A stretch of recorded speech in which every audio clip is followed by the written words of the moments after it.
So what I intend to do here is to help you, gain clarity as to the very first steps that you need to take when you are embarking on growing your business. Quite often we, as entrepreneurs and small business owners, get stuck. And it does happen. It does happen that people get stuck. They get stuck when there are lots of complexities, around, around the business, around their lives, and they keep, wondering, what am I going to do to get out of this complexity and grow my business? When any entrepreneur is stuck, it is likely, very possible, that he or she is beclouded with lots of complexities. And until those complexities are removed, that individual will not move any one step forward.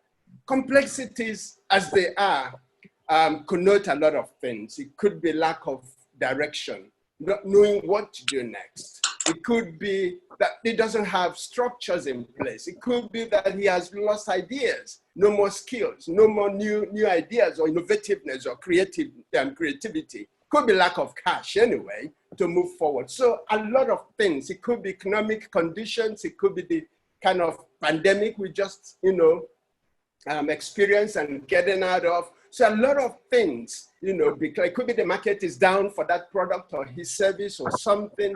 So complexities can be discovered, these turn around, and these are not my words.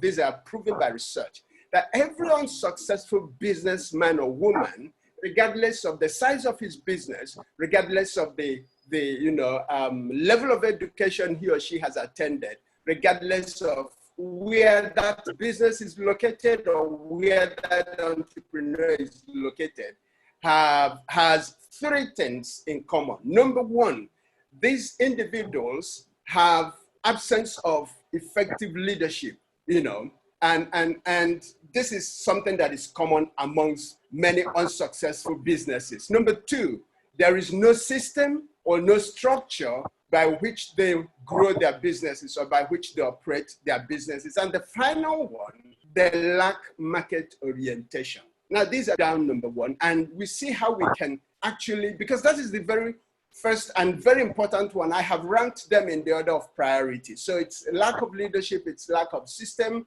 or structures, and it's lack of market orientation. But I'm going to talk on number one, lack of effective leadership.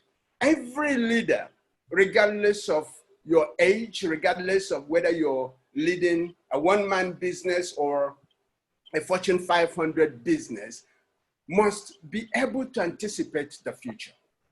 I mean, you cannot go any one step further if you're not able to anticipate where your life is going and where your business is going. And let me also make this clear, I said it earlier, that your life is not completely different from your business. Every small business owner determines what happens in their business. And when that life is in kind of a rut, then that business is also in rut. So the ability of the entrepreneur, the small business owner, to see beyond today, to see the next 3 years, the next 5 years, and then begin to apply strategies, steps. Let me not say strategies so that you don't think it's for big corporations or companies, and begin to apply little by little steps towards that future.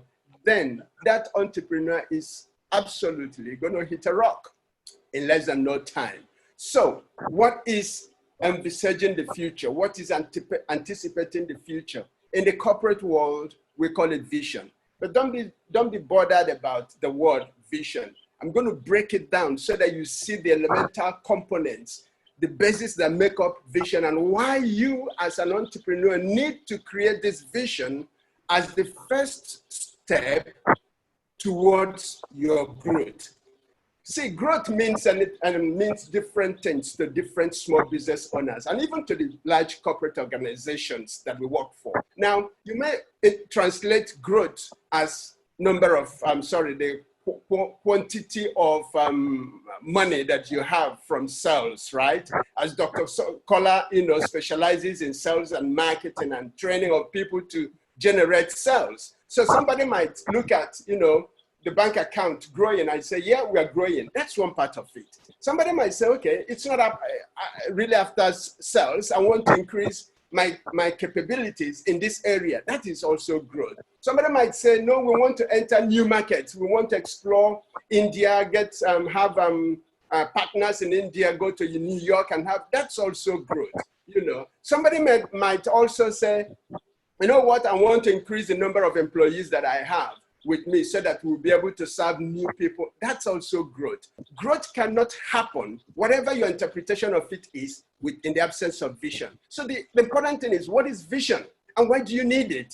There are 4 components to vision, and every vision has these 4 components. So it's important that we understand them. Number 1 is core values.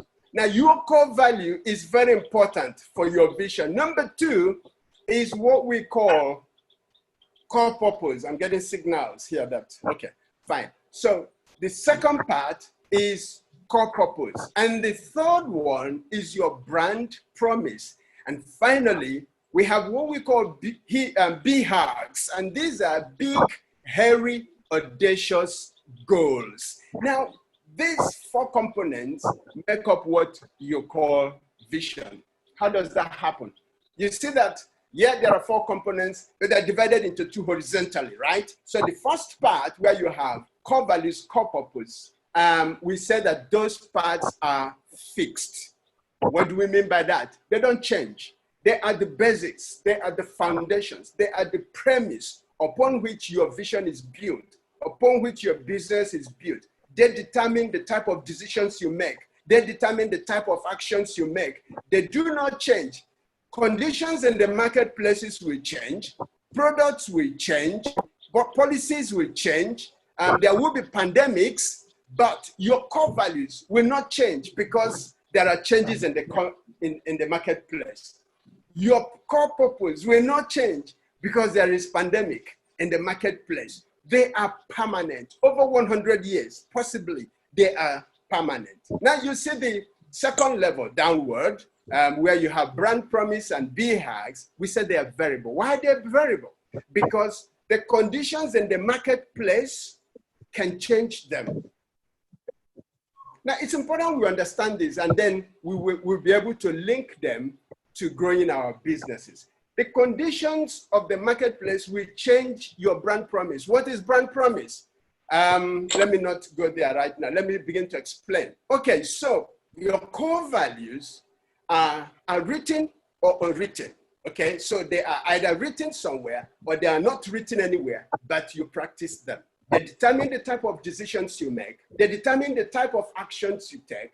They determine the type of things you do and things you say, I can't do this. When somebody sees you saying, I can't do this, he or she might be wondering what that business core values are. So they are at the very foundation of the decisions you make and of the type of cost that you have, core values. So core purpose is the reason for being who you are. Let's look at it in terms of your business. The core purpose is why you set up your business. Okay? What is that intention behind setting up your business? And for you as an entrepreneur and for your business, core purpose can also explain why little things will trigger off your fancy. Will make you excited. Why little thing that your customer will do will bring you to say, you know what, we don't want to deal with this type of customer. You know what, these are the type of customers that we want, okay? They're the things that put you off in people. They're the things that put you on, turn you on in people. Okay, so let's go to brand promise. Big words here, big phrases here, but what are they? They're reduced to your value propositions. And what are value propositions? Your services or your products. So they are the solutions that you bring into the marketplace. And remember, when we talk about marketplace, there are places where you have problems, okay? So the marketplace we operate are places where we have problems. and the value proposition, the service, the product that you bring in is expected to solve those problems. So that's your brand promise. And what are BHAGs? BHAGs are your very, very big goals. And they're not just 12-month goals. No, they're not. BHAGs are not 12-month goals. They are the things you see when you scan and anticipate the future. 10 years from today, this is who I want to become. 20 years from today, this is where I want this business to be. So it can be something that you want to do, have, or be in the future. That's your BHAGs. But the difference between your BHAGs and the normal 12-month goal is that your BHAGs are those ones that actually keep you awake at night. They're so gigantic, they're so big, you don't even know how to, start dealing with them. They are BHAGs. So how do they, come together to make a vision and for your growth? Now, what we are saying here is that it is important for you to be able to identify your core values, number one, because they are the ones that will, the foundations, core values and core purpose, they are the pillars upon which your brand promise is built. They are also the pillars upon which your goals are built. Remember, we said they are fixed, meaning that they don't change. Conditions will change, but they don't change. So the decisions you're making to be committed into selling your brand promise or into developing new brand promises, depending on how the market is changing, will be sustained by your core values and your core purpose. I don't know, I want to repeat that. Your decisions to create new product, to develop new service, to develop a goal that will last for the next 25 years can only be sustained by your core values and the reasons for your core values. So when we are asking for growth, it's important that we ask ourselves, what are our core values? What exactly are our core values? Who are we really? You need to understand who you are. If you're looking for growth, say assuming you are doing, say, $50,000 in revenue, and you want to start doing $150,000 or $200,000 or more, but you want to find out yourself, who am I really? What do I have that will sustain this goal? And by the time you start asking these questions and start listening to yourself, then you will start having solutions, and I'll tell you why or how. Then again, you need to understand why you are here. I'm not asking why you are why you're a member of BNI. Of course, you know why you're a member of BNI, but why is your business here? What is that problem? What is that solution that your business is existing to resolve? You need to understand it. And see, the important thing here is that you don't see somebody striving and succeeding in printing, and you that is in finance will say, you know what, it looks as if this finance thing is not working for me, so I want to go into printing. That is where the world is going to. But does your core value and your core purpose support printing and publishing? That's an important thing, because if it does, if they don't, it means that you could do them for 6 months, 12 months, and when the challenges come, because they will always come, you will abandon that goal or that vision again. And it will change again, and then you try another thing. So it's important also to determine what difference am I really making, or am I here to make? And that difference is your brand promise. So let me use this opportunity to also explain that, yes, at Cognition Global Concepts, we help entrepreneurs to identify and their future and know them. You know, we help you to see beyond today, set strategic focus, and support you with coaching tools to be able to execute your actions with discipline and achieve your goals. That's basically what we do. Thank you so much. My name is Ikem Ipama. Thank you.